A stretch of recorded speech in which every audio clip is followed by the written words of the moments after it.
Katie and Rhoda married brothers Alva and Amos. So that's where we left off 3 years ago in Philadelphia, a strange new land, winter approaching and no home. This evening we'll learn what happened to Jacob and Maria, and we'll follow our line down through 6 generations, down to Moab and Annie. After Moab and Annie, our lines diverge, and so those stories might be for smaller groups of us, or not, I don't know. Where Jacob and Maria spent that first winter is unknown. Whether any of the older children might have been married and had spouses in the household is also unknown.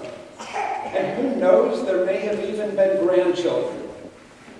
So I wonder, does anyone here volunteer to keep a family of 13 or more people in your home for the next 5 months? I don't see any hands. I wonder why. Well, if you're going to raise your hand, I hope you had a double or triple storage of food to last through the winter. But that's exactly what someone did for Jacob and Maria. Maybe they stayed with Jacob's brother Christian, who had arrived in Pennsylvania 1 year earlier. We can only hope that they brought along some money to help pay the expenses for their own food till the next harvest. In the spring, Jacob and Maria and their family left the Philadelphia area and settled in Whitehall Township of Lehigh County. At the time, it was still part of Northampton County. Located west of Bethlehem, north of Allentown, where the Lehigh River bends northward. Northampton County was considered the frontier in the 1750s.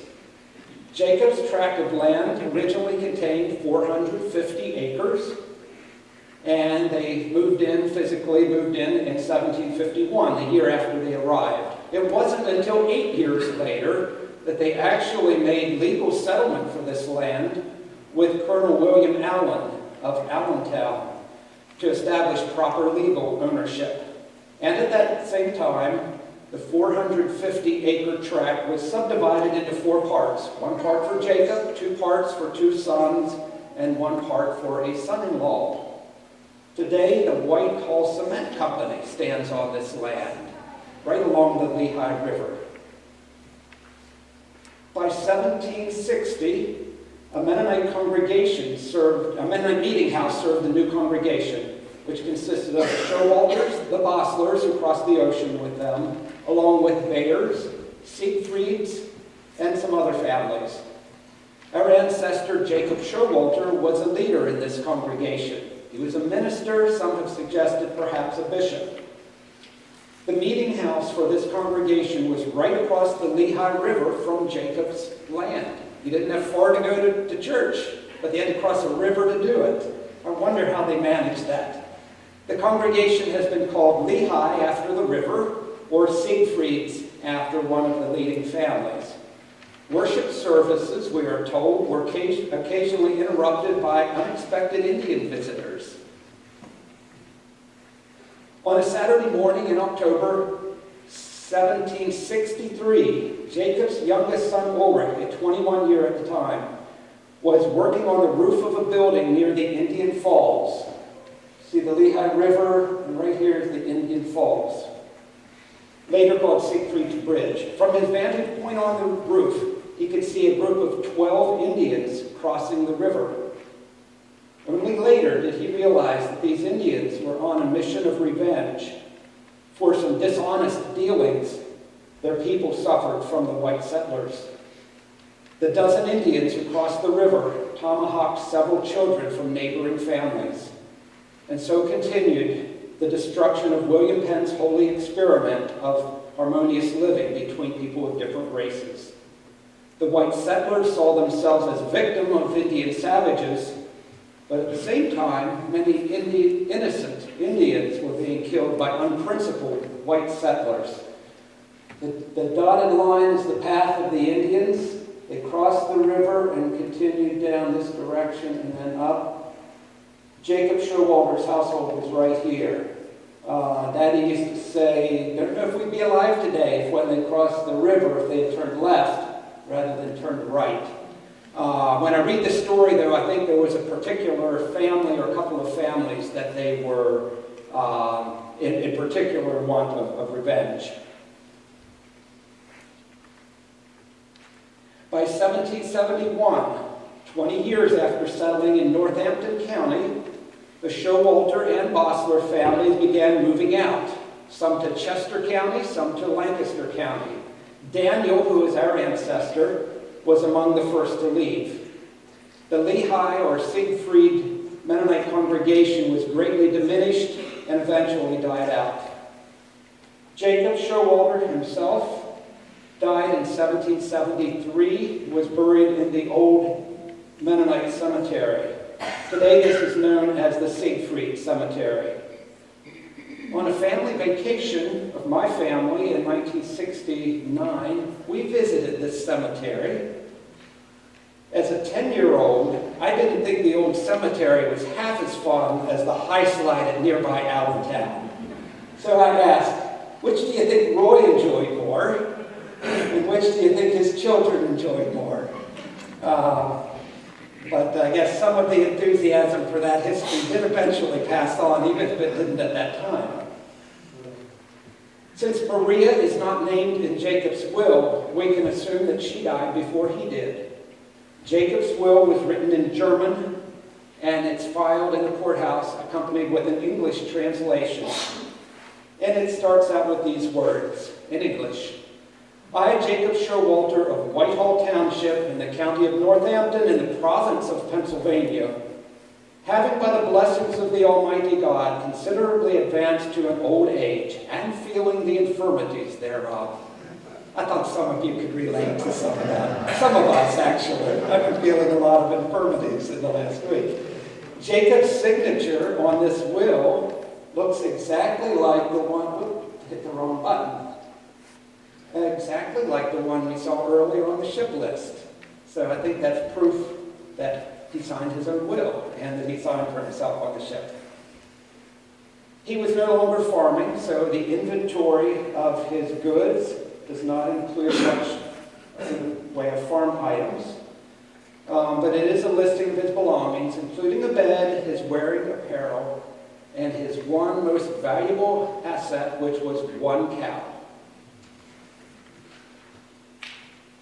3 years after Jacob died was 1776, the start of the American War for Independence. Some family historians have reported that 6 or 7 of Jacob's sons, including Daniel, fought in the American Revolution. I find this highly unlikely, though perhaps a few of the brothers may have fought. We have record that our ancestor Daniel was on the rolls of a Chester County muster company. But we also have record that he was fined twice. So I suspect he was fined because he didn't show up and do what they asked him to do.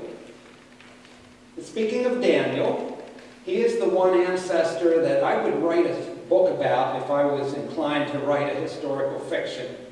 Because he was born in Alsace in Europe, in the old country, 9th out of 11 children, 12 years old when his family crossed the ocean. I picture him with eyes bigger than watermelons, taking in the whole experience. And I know I would have been that at 12 years old. Daniel did not sign the ship list since he was too young.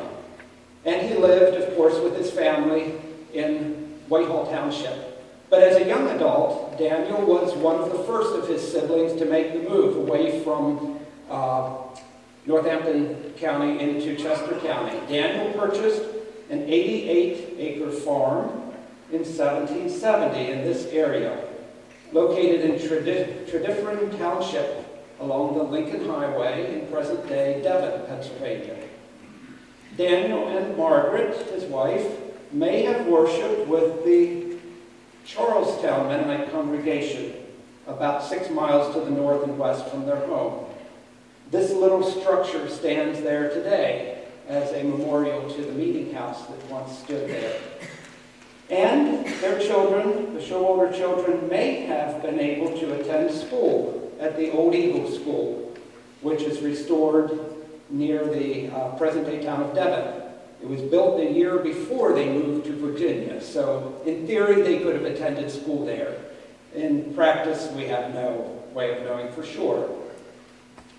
After 18 years of living in Chester County, 1788, Daniel sold the farm, moved to Rockingham County, Virginia, settling on a farm 2 miles west of Broadway. Now, if you travel west from Broadway on the Brock's Gap Road, headed toward Coote's store, you pass this farm. Just as Daniel had been the first of his family to move to Chester County, Pennsylvania, now Daniel was the first to move to Rockingham County, Virginia. He was later joined by his brothers Valentine and Ulrich, and his brother John's son John, and his sister Barbara, married to Henry Funk. So there were a number of Showalters moving to Virginia at about the same time. Daniel and Margaret had 11 children, the same total as Daniel's parents had. Daniel and Margaret were among the first members of the Trissels Mennonite Church at Broadway. Most of the Showalters today who live in and around Broadway are descendants of Daniel and Margaret. The cemetery of Trissels Mennonite Church is the burial place for lots of Showalters, including Daniel and Margaret, Joseph and Annie, and Daniel and Nancy. Thanks to this grave marker, Daniel's birth date and date of death are known, and that is not the case for any of his other siblings, but his descendants at Trissels in Broadway kept the memories alive. Next generation, Joseph and Annie. Joseph was the first child of Daniel and Margaret. He was born in Chester County. He was one who may have attended the Old Eagle School.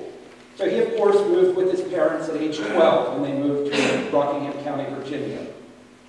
Daniel married Annie Roth, or Rhodes, on June 18, 1799. Their marriage certificate is a colorful frockture held and preserved by the Menor Simons Library at Eastern Mennonite University in Harrisonburg. I tried to borrow this certificate for tonight for the Showalter Museum, but they said it's too fragile, and they sent me an electronic copy instead, which I printed out and framed, but I was not able to get. I have seen this certificate. It's amazing for several reasons. One is how old it is. The other is that this interesting looking bird, which appears at least, 6 different times, looks like something maybe the artist made up, unless you do some research into the Carolina parakeet. It was a bird very common in the southern states, very colorful, but very damaging to farmers' crops, and it is now extinct. The farmers eradicated the Carolina parakeet, but in 1799, that was a common and very colorful bird on this frockture marriage certificate. Moving on to generation 4, Daniel and Nancy. Daniel was born in 1802 in Rockingham County. He was the first of several generations who lived his entire life and died in the same community. Daniel married Nancy Miller, and they had 8 children. Daniel was ordained at around age 30.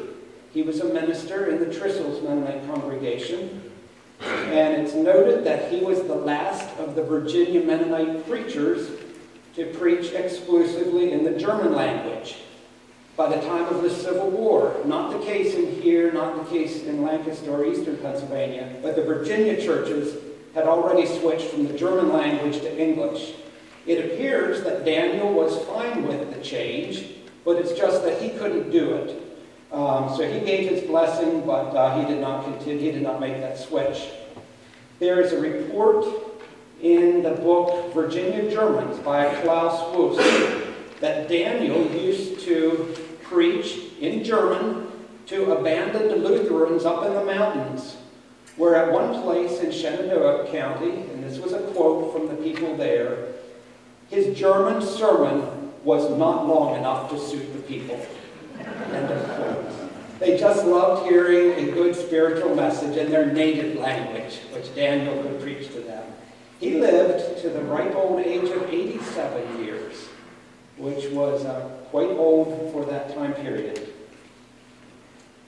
And we move on to the 5th generation. Now the generations are going to slow down a little bit because I have more stories to put in.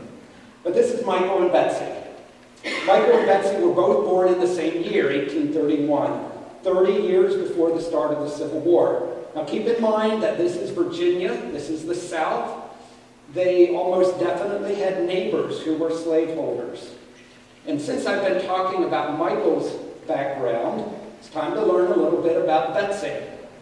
Betsy was born into a remarkable family. Her dad was Samuel Shank, bishop in the Northern District of the Virginia Mennonite Churches, known as a capable and respected leader. Her granddad, Henry Shank, had also been a bishop, and her brother Samuel would later become a bishop. Betsy's mom was Elizabeth Funk, with great-grandparents Barbara Showalter and Henry Funk, as I mentioned earlier. Betsy was related to this famous Funk family of Singer's Glen, a family of musical innovators and entrepreneurs.